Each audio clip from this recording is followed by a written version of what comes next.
It is now time for the weekly digest. We're going to find out what our ministers have been up to this week. The government held its anti corruption roundtable ceremony on Tuesday. Speaking at the event, Minister Gil Teixeira emphasized the government's efforts to enhance transparency and combat corruption in Guyana.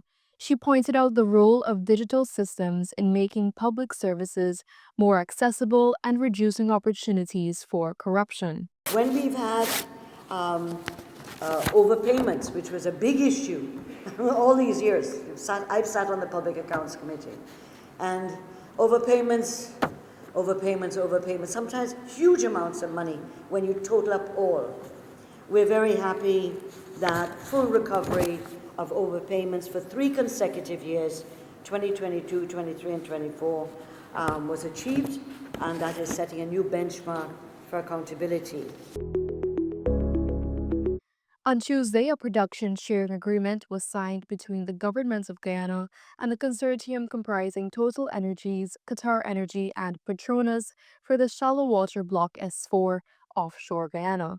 This agreement comes with a US $15 million signing bonus. This partnership will have to be a win-win partnership.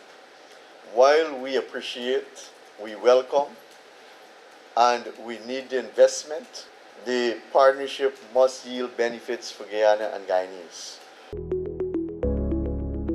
Minister of Tourism, Industry and Commerce Susan Rodriguez delivered opening remarks at GuyExpo 2025, reflecting on the significance of the Expo's 30-year journey and reaffirming government's continued commitment to supporting business growth, entrepreneurship, and innovation.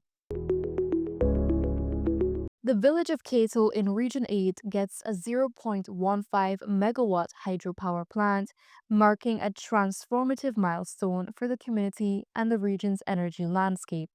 Prime Minister Brigadier Retired Mark Phillips said that no community will be forgotten and no Guyanese will be left behind as the government continues to ensure that all regions, including the hinterland, benefit from the government's goal to promote an energy mix that prioritizes renewable energy.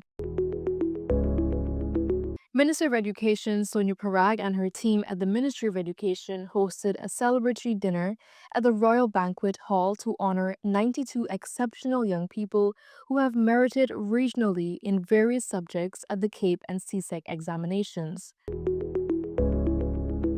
A major cleanup effort is underway at La Repentier, one of the oldest cemeteries not only in Guyana but in the Southern Hemisphere.